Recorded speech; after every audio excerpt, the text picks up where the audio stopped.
Cal Johnson, a Texas farmhand, was struggling to pay his wife's medical bills. At an auction, he bought an abandoned police car for just $1. But when he opened the rusted glove compartment, he found something mysterious that would change his life forever. What was inside that patrol car nobody could have imagined. The August sun hammered mercilessly on the endless rows of cotton in Ackerley, Texas, turning the air into a suffocating haze that clung to the skin like hot honey. Caleb Cal Johnson adjusted the faded cap over his tired eyes and wiped the sweat dripping down his neck. His hands, calloused from 2 decades of manual labor, trembled slightly as he pushed the cotton sack down the row. It wasn't ordinary fatigue. It was the weight of carrying the whole world on his shoulders. At 42, Cal felt as if he'd lived 2 lives. The first had ended in an explosion in Kandahar, leaving scars that weren't always visible. The second began when he came home to Sarah and newborn Leo, trying to be the husband and father they deserved. But lately, that second life was crumbling, just like everything else in Ackerley. Sarah's medical bills piled up on the kitchen table like soldiers in formation, each white envelope a fresh defeat. The cancer had been beaten, thank God, but the treatments had devoured their savings like locusts on a crop. And Leo, his 17-year-old son, looked at him with that mix of love and pity that cut deeper than any shrapnel. "Dad, you don't have to kill yourself working," Leo had said the night before, studying for his SATs in the dim light of the kitchen lamp. "I can get a job, forget about college for a while." Cal had forced a smile, kissed the boy's forehead, and muttered something about everything being okay. But inside, something had broken. He couldn't even pay for his own son's education. What kind of man did that make him? The farm whistle blew at 5 in the afternoon, releasing the workers to another night of unpaid bills and deferred dreams. Cal drove his '98 Chevy pickup through the dusty streets of Ackerley, past shuttered storefronts and houses that seemed to lean on each other for support. The town was dying slowly. Like a terminal patient, no one had the courage to take off life support. That's when he saw the sign. County auction, Saturday 10 a.m., seized an abandoned property. It was nailed to a telephone pole in front of the courthouse, swaying in the hot breeze like a reluctant wave. Cal pulled the pickup over and studied the yellowed paper. An auction. Maybe there'd be cheap tools, something he could resell for a few extra bucks. Or maybe it was just another desperate fantasy from a man drowning in shallow water. That night, as Sarah slept beside him, her breathing peaceful in a way that had only returned after her last chemo session, Cal stared at the cracked ceiling of their bedroom. Down the hall, he could hear Leo typing on the old computer, probably looking up universities he could never afford. $1, he whispered into the darkness. Just $1 damn. The Saturday auction drew the kind of crowd that shows up when there's nothing better to do in a small town. Onlookers, bargain hunters, and a few desperate souls like Cal milled about in the yard behind the courthouse, where rows of abandoned items baked under the morning sun. Cal circled slowly, hands in his pockets, pretending to examine boxes of dusty books and broken appliances. That's when he saw it. A 2008 Ford Crown Victoria patrol car, leaning against the back fence like an old dog waiting to be put down. The black paint was faded, the tires were flat, and a thin layer of rust had blossomed around the door handles. "Nobody's gonna want that old piece of junk," muttered Bert Hawkins, the auctioneer, following Cal's gaze. "Sheriff's Department junked it after the engine blew. Not even worth the scrap metal." Something in the dismissiveness of Bert's voice, in the way everyone ignored the car, sparked a flicker of defiance in Cal. Maybe it was the irony of a veteran buying a police car, or maybe it was just the last act of a man with nothing left to lose. When Bert finally got to the Ford, Cal raised his hand. $1, he said, his voice carrying more emotional weight than he could afford. Laughter rippled through the crowd. Someone whistled. Bert looked around, waiting for another bid that never came. "Sold to the gentleman for $1. More laughter. Cal signed the papers with a steady hand, ignoring the looks of pity and amusement. He had bought more than an abandoned patrol car. He had bought a small victory in a life full of defeats. 3 hours later, with Leo's help and a borrowed chain, they towed the Ford home. The car settled in the driveway like a poorly kept secret, its presence strangely comforting in the golden evening light. "Why'd you buy this, Dad?" Leo asked, circling the patrol car with teenage curiosity. Cal opened the driver's side door. The interior smelled of mildew, stale tobacco, and something indefinable that might have been despair or hope. The upholstery was torn, the dashboard cracked, but there was something about the car that intrigued him. Maybe it was the way sunbeams cut through the dirty windshield, creating patterns of light and shadow on the back seat. I don't know, Cal said honestly, sliding into the driver's seat. Maybe I just wanted something that was mine. His fingers found the stuck glove compartment. With a bit of force, it popped open with a dry crack, releasing the smell of old paper and dried leather. Inside, among yellowed owner's manuals and dried-up pens, his fingers brushed against something different. A brown leather journal worn with use, carefully wrapped in an oilcloth. Cal pulled it out reverently, feeling the weight of the pages in his hands. On the cover, etched deep into the leather, was a symbol that made his heart race. A set of scales, but with one of the pans clearly broken. Leo leaned in through the open window. What's that? Cal opened the journal to the first page. The handwriting was careful, neat, each letter formed with military precision. At the top of the page, in faded blue ink, were the words, "Property of Elias Vance, Anderson County Sheriff, 1968-1972. Below it, in a smaller, more urgent script, "May God forgive what I'm about to do. May history judge whether it was right or wrong. But let no one say I didn't try to right the scales." Cal closed the journal, feeling something stir inside him. For the first time in years, maybe since coming back from Afghanistan, he felt the familiar pang of curiosity, of purpose. There were secrets buried in those pages, and something told him they were going to change everything. Night fell over Ackerley like a heavy blanket, bringing only partial relief from the suffocating heat. Cal holed himself up in the garage, under the yellowish light of a bare bulb, with Elias Vance's journal open on a makeshift workbench. Sarah had asked about the car at dinner, but he'd just mumbled something about cheap spare parts.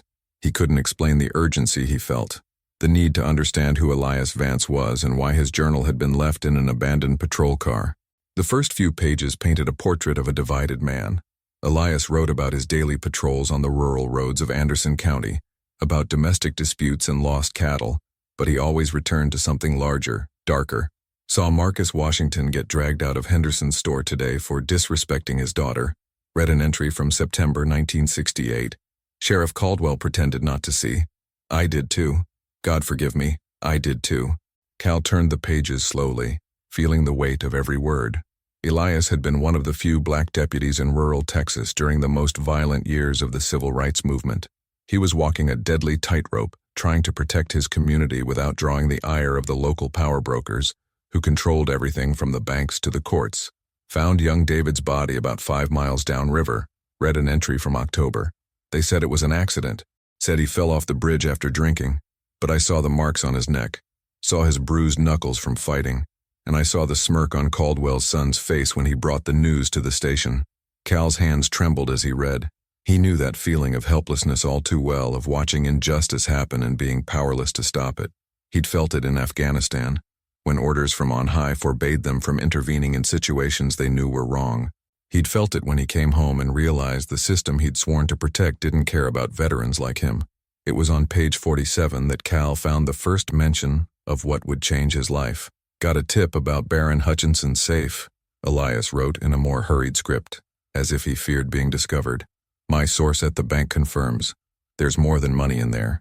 There are stolen deeds, forged contracts, evidence of decades of land theft. Entire families evicted and their properties sold for fabricated debts. The fortune that built the Hutchinson oil empire was raised on the bones of my people. Cal stopped reading and looked at the patrol car. The Ford Crown Victoria looked different now, no longer a piece of scrap metal, but a vault containing secrets that had waited decades to be discovered. He returned to the journal. I've made a decision that might cost me my life, Elias continued. I can no longer be just a silent witness. If I can't use my badge to bring justice through the law, I'll bring justice in spite of it. Hutchinson's safe has a weak spot, old Edgar told me before he died. A combination only he and the patriarch knew. Edgar never forgave his son for abandoning the family when he found out where the money came from. The following pages detailed a meticulous plan. Elias had spent months studying the movements of James Hutchinson, the oil baron who controlled half the county. He knew when the man traveled to Dallas. He knew the security guards' routines, even the exact location of the safe in the basement of the Hutchinson mansion. If something happens to me, Elias wrote in one of the last entries, may whoever finds these words know, the treasure is safe. It is where only a lawman would think to look, but where no corrupt lawman would dare to tamper. The symbol on the cover will be the guide. The broken scale must be righted no matter how long it takes. Cal closed the journal and took a deep breath. The garage air was thick with the smell of old oil and the tension of the mystery unfolding before him. He looked at the Ford again, now seeing it with different eyes. Elias hadn't just hidden evidence. He'd hidden a treasure stolen from the thieves who had ruined his community.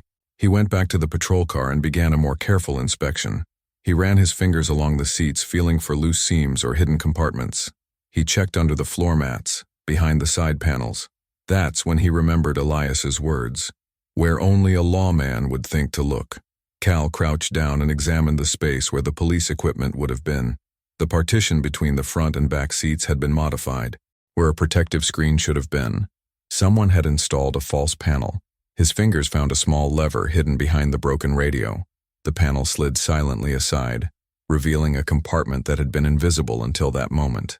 Cal's heart raced as his flashlight illuminated the interior.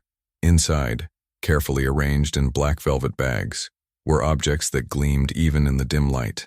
With trembling hands, Cal pulled out the first bag. Inside were coins, but not ordinary coins.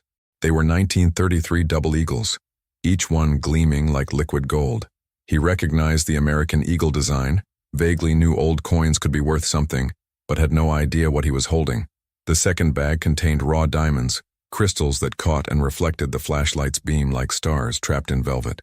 The third was filled with documents in sealed envelopes, protected from moisture and time. He sat down heavily in the driver's seat, holding the treasures as if they were bombs about to explode. His mind was racing, trying to process the magnitude of the discovery. Elias Vance had actually done it. He had stolen back what was stolen from his people and hidden it in the one thing no one would ever suspect, a police car. Outside the garage, Cal heard footsteps on the porch.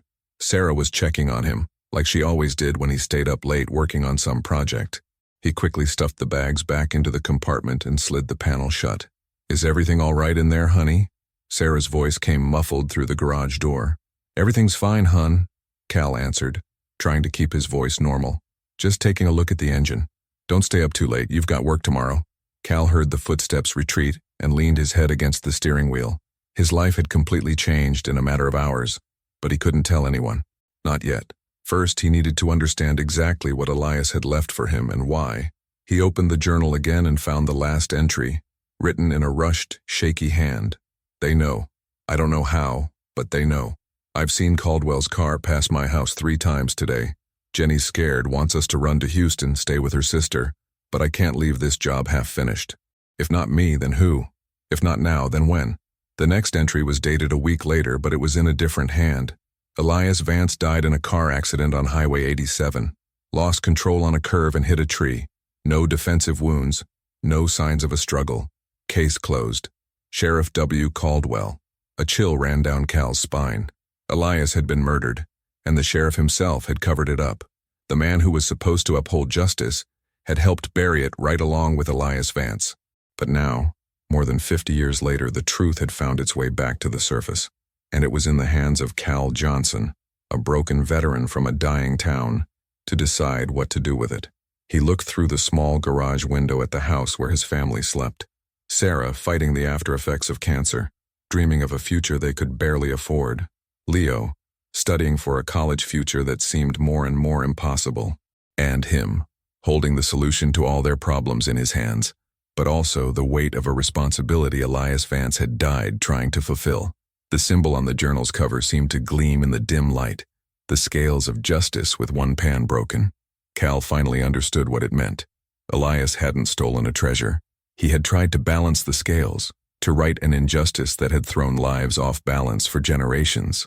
And now it was Cal's turn to decide if he had the courage to finish what Elias had started. Sunday morning broke with that heavy silence that only exists in small towns, broken only by the distant crowing of roosters and the occasional hum of a pickup on the main road. Cal had only slept for 2 hours, his mind turning like a misfiring engine between the discovery in the patrol car and the possibilities it represented. When Sarah and Leo left for church, he'd made up an excuse about a bad back. Cal finally had the privacy he needed to properly examine what Elias had left behind. Back in the garage, he opened the secret compartment with reverence, as if opening a sacred tomb. The morning light filtering through the cracks in the door revealed details the flashlight had missed the night before. The double eagle coins weren't just old, they were pristine, each protected in a small plastic case with handwritten labels. St. Gaudens 1933, ultra-high relief, only known specimen, one of them read. Cal was no expert in numismatics, but he knew enough about rarities to understand he was looking at something extraordinary. A vague memory of a documentary he'd watched with Leo about lost treasures came back to him. 1933 coins were legendary. Most had been melted down when the United States went off the gold standard, making the few survivors incredibly valuable. He carefully removed all the bags from the compartment and arranged them on a clean tarp on the garage floor. 17 double eagle coins, each in mint condition, 43 raw diamonds of various sizes, some as small as peas, others as large as hazelnuts, and the documents, dozens of them, preserved in waterproof plastic envelopes. With trembling hands, Cal opened the first envelope. Inside were property deeds, bills of sale, and something that made his blood run cold, forged tax receipts, all signed by the same hand, James Hutchinson. The dates covered 3 decades from 1940 to 1970, and the names on the deeds told a story of systematic theft. The Washington family, 160 acres of fertile land by the river, sold for tax debts that never existed. The Brown family, a thriving workshop and home on Main Street, confiscated for fabricated building code violations. The Jenkins family, a small cattle farm that had been in the family for generations, auctioned off for a mortgage that had been paid off years before. Cal recognized some of the names. He had grown up hearing stories from the old-timers about families that had to move away when he was a child. He'd always assumed it was just the normal hardships of rural life. Now he realized it had been a systematic program of land theft, hidden behind corrupt legal paperwork. It was in the last envelope that Cal found what made his legs give out. An appraisal document dated 1972, with the stamp of a Dallas bank. It listed the contents of James Hutchinson's private safe. 17 1933 double eagle coins, estimated market value, $850,000. 43 certified raw diamonds, estimated value, $2.3 million. Miscellaneous documents and deeds, priceless. But it was the handwritten note in the margin that made Cal sit down heavily on the floor. Updated appraisal needed. Rare coin market in exponential rise. Current estimated value, $120 million, pending authentication and condition. $80 million, maybe more. Cal looked at the coins spread out before him, each one catching and reflecting the morning light like tiny golden suns. $80 million. Enough to secure Sarah's health forever, send Leo to any university he wanted, buy a new house, never worry about money again. Enough to transform not just his life, but the lives of his family for generations. He picked up one of the coins, feeling the cool weight of the gold against his skin. The engraved eagle seemed to look right at him, challenging him, judging him. Cal closed his eyes and, for a moment, allowed himself to dream. He pictured Sarah in the best hospital in Houston, surrounded by specialists instead of medical bills.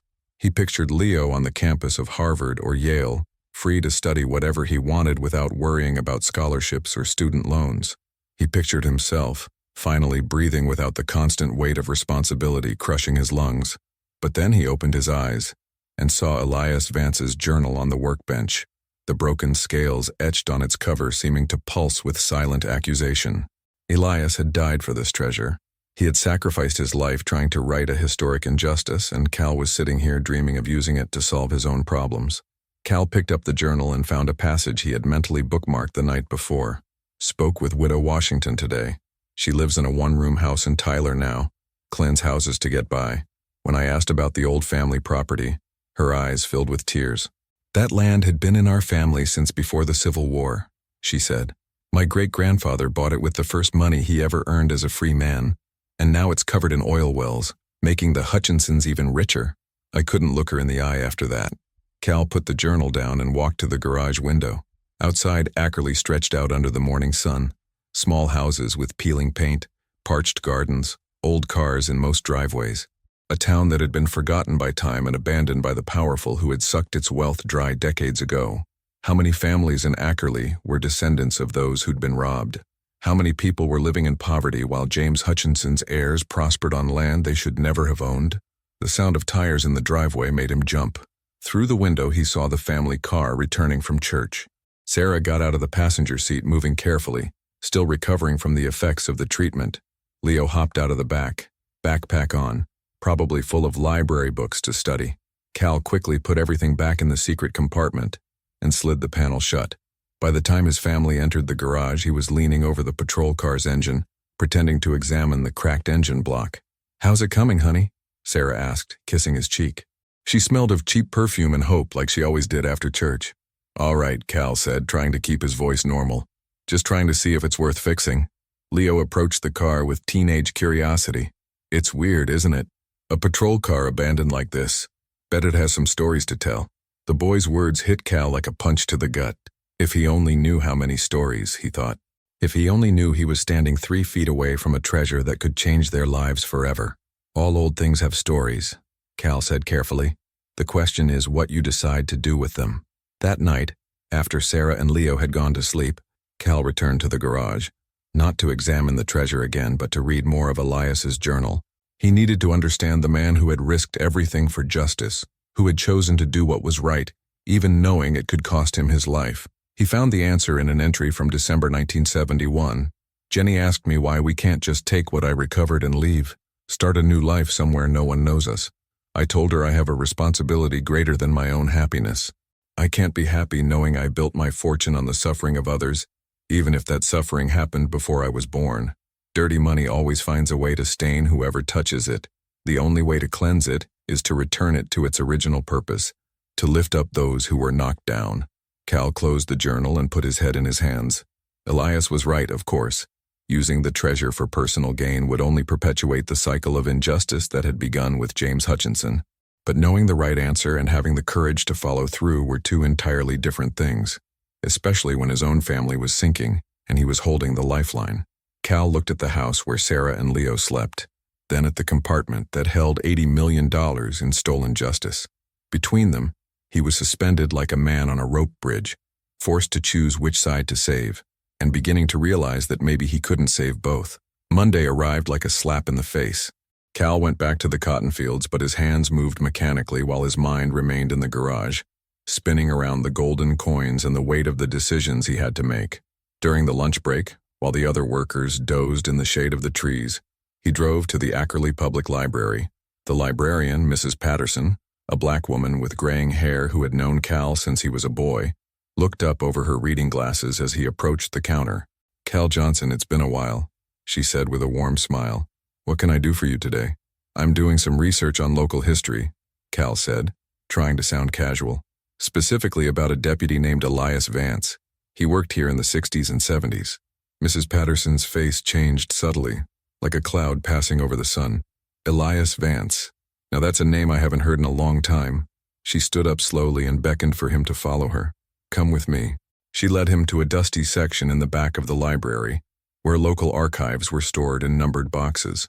"Elias was before my time here, but my mother used to talk about him sometimes. Said he was a good man in a bad time." She stopped in front of a tall shelf. "Mom always said he tried to do the right thing, but..." She shook her head.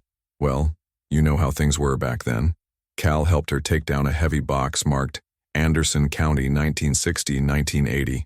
Inside he found a mix of yellowed newspaper clippings, official records, and faded photographs.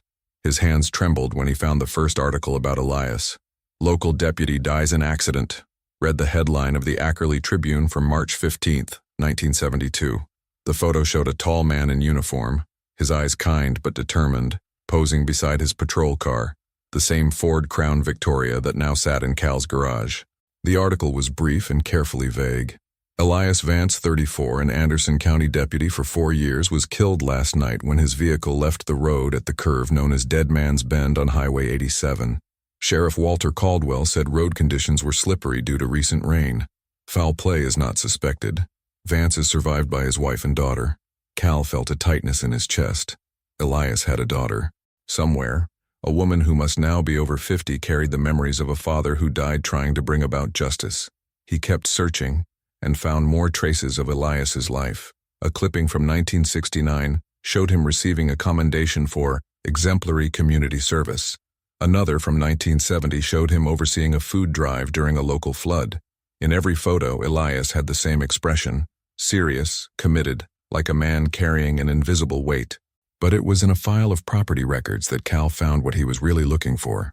A list of land transfers during the 1940s to the 1970s showed a clear pattern. Dozens of properties belonging to black families being sold to the Hutchinson Oil Company for far below market value, often for supposed tax debts. Washington family, 160 acres, transferred to Hutchinson Oil for unpaid debts, 1952. Brown family, Main Street commercial lot, confiscated for code violations, 1958.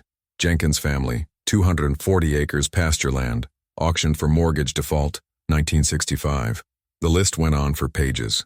A systematic campaign of land theft that had lasted for decades, all officially legal, all signed by the same judges and officials who received generous donations from Hutchinson Oil. Find what you were looking for? Mrs. Patterson's voice startled him. Cal looked up, realizing he had been absorbed in the documents for over an hour. I'm starting to understand, he said carefully. She sat down in the chair next to him, looking at the papers spread across the table. My grandmother lost 40 acres to the Hutchinsons in 1963, she said softly. They said she owed back taxes, but Grandma kept all her receipts in a coffee can. She showed everyone she'd paid every last cent. She sighed. It didn't matter. A black woman's word against James Hutchinson's. We know how that story ends. What happened to your grandmother? She moved to Houston, cleaned houses until the day she died. Never stopped talking about those 40 acres. Mrs. Patterson looked at Cal with piercing eyes. Why are you so interested in Elias Vance, Cal? That's a very old wound to be poking at. Cal closed the files slowly. Sometimes old wounds have to be reopened to heal properly. That night, Cal returned to the journal with a new understanding. He now knew the names and faces behind the stories Elias had documented. They weren't just statistics or legal cases. They were real people whose lives had been shattered by systematic greed. He found an entry he hadn't noticed before, written in a more hurried script than usual. I got the documents from the safe. They almost caught me. One of Hutchinson's goons was at the bank when I left. But now I have proof of everything. Forged contracts, fake receipts, even correspondence between Hutchinson and Judge Morrison, planning which family to target next. This is bigger than I thought. This isn't just land theft. It's economic genocide. Cal stopped reading. Economic genocide. The words echoed in his mind. Elias had understood that what was happening wasn't just individual crimes, but a systematic attack on an entire community. He read on. Jenny is scared. Says we should burn everything and run. But I can't. How can I look my daughter in the eye and tell her I had the chance to right decades of injustice and chose my own safety instead? What kind of world will I leave for her if I choose to stay silent? Cal thought of Leo, studying for his SATs in a house where they counted every dollar. What kind of world was he leaving for his son? One where justice was a luxury only the rich could afford? On the last page of the journal, Elias had taped a photograph. It showed a girl of about 8, her hair in braids, smiling as she sat on the shoulders of a tall man in uniform. On the back, someone had written, Elias and Cassandra, Father's Day, 1971. Cassandra. Elias's daughter was still alive somewhere. Cal felt an urgent need to find her, to return at least a piece of her father's legacy. But finding her would mean revealing the secret he'd been guarding. It would mean opening a door he could never close again. Cal glanced at the clock on the garage wall. It was almost midnight. Sarah and Leo had been asleep for hours, trusting that he was just tinkering with the car. If they only knew he was tinkering with the entire family's future. He opened the secret compartment one more time and picked up one of the double eagle coins. The garage light made the gold shine like liquid fire. $80 million, maybe more. Enough to solve all his family's problems and still have enough left over to help dozens of others. But as he held the coin, Cal began to understand something Elias had discovered decades earlier. Stolen money never buys real happiness. It carries the weight of its origin, haunts whoever possesses it. Using this treasure for personal gain would be like building a house on a graveyard. It might look solid on the outside, but there would always be ghosts in the foundation. Cal placed the coin back and picked up the journal again. On the back cover, he found something he'd missed before, a quickly scribbled symbol, apparently a child's drawing. It was the same broken scales from the cover, but redrawn with colored pencils. Beneath it, in unsteady, childish handwriting, for Daddy, fix the scales so everyone can be happy. Cassie. Cal's hands trembled as he held the page. Cassie. Elias's daughter had understood her father's mission. Even as a child, she had drawn him a fixed scale, believing her father could make everyone happy if he could just balance things again. And Elias had died, trying to do just that. Cal closed the journal and pressed it to his chest. He knew now that he couldn't just take the money and run, not when Cassie Vance was still out there somewhere, carrying the memories of a father who sacrificed everything for justice. Not when the families whose lands were stolen were still living with the consequences of that historic injustice. But he couldn't ignore his own family either. Sarah, battling cancer. Leo, dreaming of a future Cal couldn't afford. They depended on him, trusted him to protect and provide for them. Between Elias's justice and his family's needs, Cal was being torn in half, and he was beginning to understand that there might not be an answer that satisfied both. The scales Elias had tried to right were now in Cal's hands, and he was discovering that balancing them might cost him everything he loved. Wednesday brought the first sign that Cal's secret wouldn't stay buried forever. He was hauling cotton sacks when he saw the sheriff's cruiser parked in front of his house. His blood ran cold. Through the kitchen window he could see Sheriff Danny Caldwell, the son of Walter Caldwell who had investigated Elias's death, sitting at the table with Sarah, drinking coffee and asking questions that were too casual to be accidental. Cal forced himself to keep a normal work pace, but his hands trembled as he watched the scene. Caldwell was there for nearly half an hour before finally leaving, waving politely to Sarah on the porch. When the sheriff drove past the farm on his way back to town, his eyes locked directly onto Cal, who pretended not to notice. That night, Sarah casually mentioned the visit during dinner. "Sheriff Caldwell stopped by today," she said, dishing out beans and sausage, the cheap kind they bought when money was tighter than usual. Said he was doing a routine security check, asking if we'd noticed anything strange in the neighborhood. Leo looked up from his homework. "Strange like what?" "Oh, you know." Sarah shrugged, but Cal noticed a subtle tension in her voice. "Strange people hanging around, unfamiliar cars." He asked specifically about that old patrol car you bought, Cal. Wanted to know where you got it. Cal's fork stopped halfway to his mouth. "What did you tell him?" "The truth, that you bought it at the county auction on Saturday." Sarah studied him with sharp eyes. "Why would he be interested in an old rust bucket?" "I don't know," Cal lied, forcing himself to keep eating. "Just curious, I guess." But he knew. Of course he knew. Danny Caldwell wasn't making security rounds. He was following a trail that started with an abandoned patrol car and ended with questions no one in the Caldwell family wanted asked. After dinner, Cal went outside to smoke a cigarette on the porch, a habit he'd picked back up since the discovery. The night air was heavy with the humidity that precedes rain, and on the horizon sheet lightning illuminated distant clouds. He was about to go back inside when he saw headlights approaching on the country road. The car slowed as it passed his house, the driver clearly looking toward the garage where the patrol car was hidden. Cal stubbed out his cigarette and went inside quickly, locking the door harder than necessary. Through the living room curtain, he watched the car turn around at the end of the road and pass by again, this time pausing briefly at the end of his driveway before continuing on. He barely slept that night. Every noise, the wind in the trees, an animal in the yard, the settling of the old house, made him jump. At 3 a.m, he gave up on trying to sleep and went to the garage to make sure everything was secure. The patrol car looked different in the darkness, menacing instead of promising. Cal opened the secret compartment and did a quick inventory. Everything was there, but for the first time since the discovery, he wondered if he should hide it all somewhere else. The problem was, where? $80 million in treasure doesn't exactly fit under the mattress. On Thursday, Cal's paranoia grew when Bert Hawkins, the auctioneer, showed up at the farm where he worked.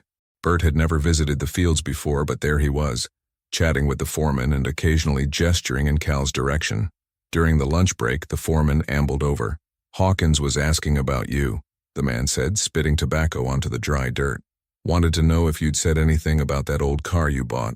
"What did you tell him?" "That you keep your business to yourself, like a man's supposed to." The foreman studied Cal with wary eyes. "But he seemed mighty interested in that old tin can. Said someone from the Caldwell family had been asking about it." The Caldwells. Of course. 50 years later, they were still protecting the secrets they had helped bury. That night, Cal made a decision he had been avoiding for days. He needed to know more about Elias's daughter, Cassandra Vance. If he was going to do anything with this discovery, whether that meant returning the treasure or using it, he needed to fully understand what Elias had sacrificed. He returned to the library, this time after hours. Mrs. Patterson had given him a key years ago, back when he occasionally helped with building maintenance. Using a flashlight, he navigated to the genealogy files the library kept. He found a birth certificate for Cassandra Marie Vance, born in 1963. School records showed she had graduated from Ackerley High in 1981, then disappeared from local records. Cal searched directories for other cities and finally found a lead.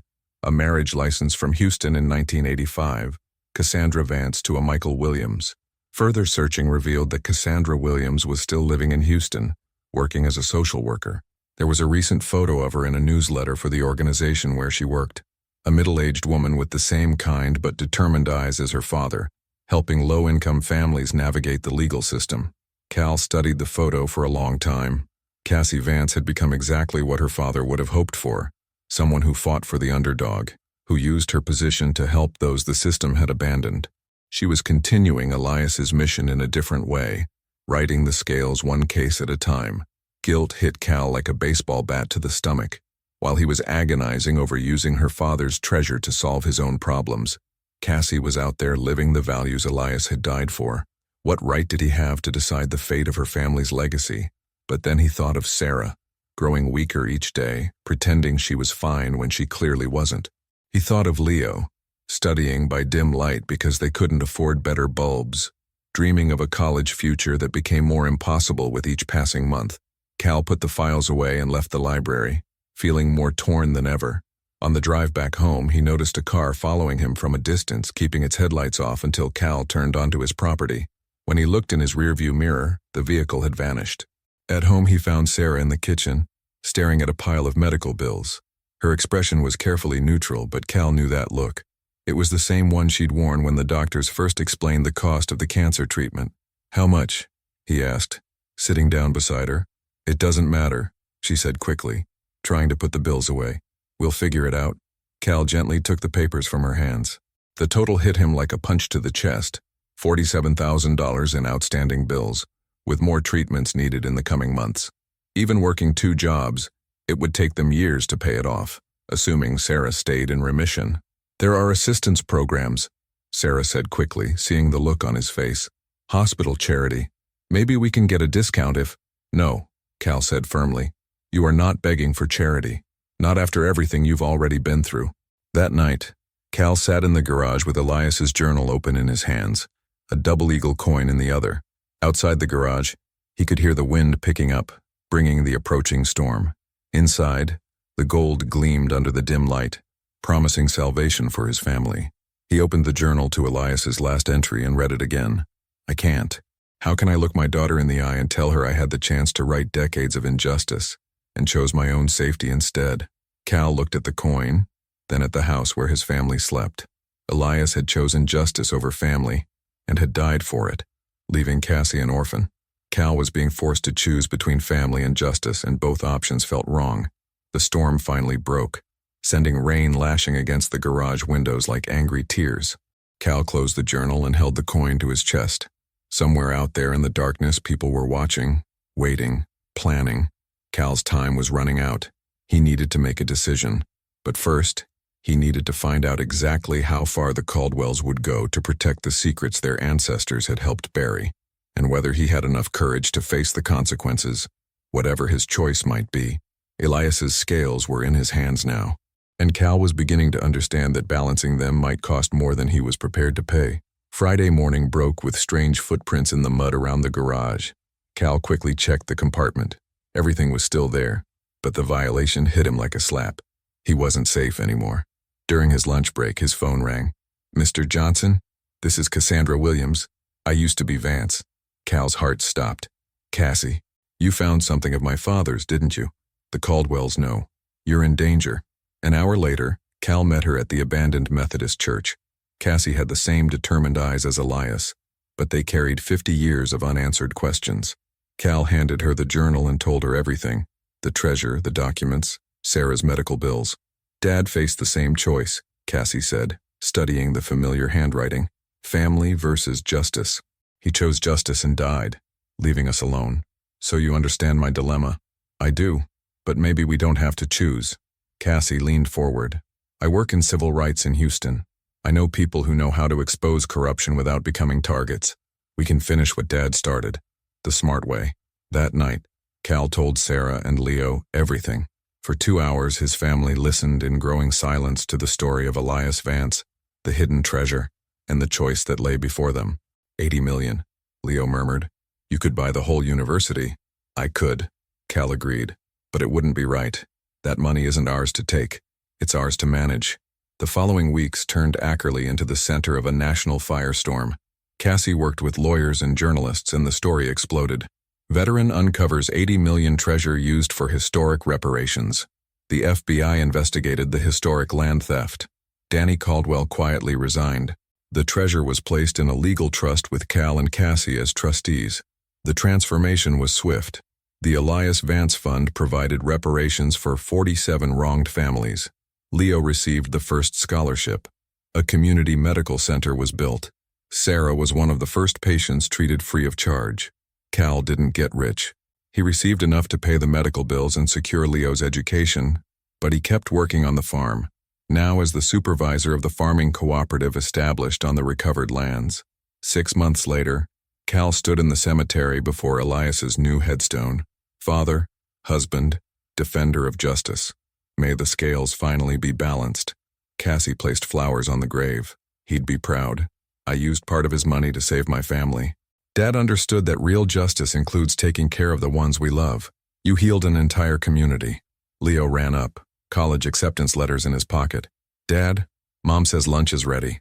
Walking through the renewed town, Cal saw new businesses, reunited families, children playing in rebuilt parks, a community that had been broken and was now healing. That night on the porch with Sarah watching the golden sunset, she asked, "Do you regret not taking the money and running?" Cal looked out at the town stretching below, alive with possibility and renewal. No, some things are worth more than money.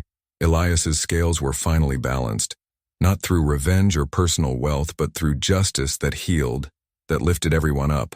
Cal had learned that an ordinary man, when he finds the courage to do what's right, can change the world. If you enjoyed this story of courage, justice, and redemption, be sure to subscribe to the channel so you don't miss the next incredible discoveries. Click the bell to be notified first, and share this story with anyone who needs a reminder that an ordinary person can make an extraordinary difference when they choose what's right over what's easy.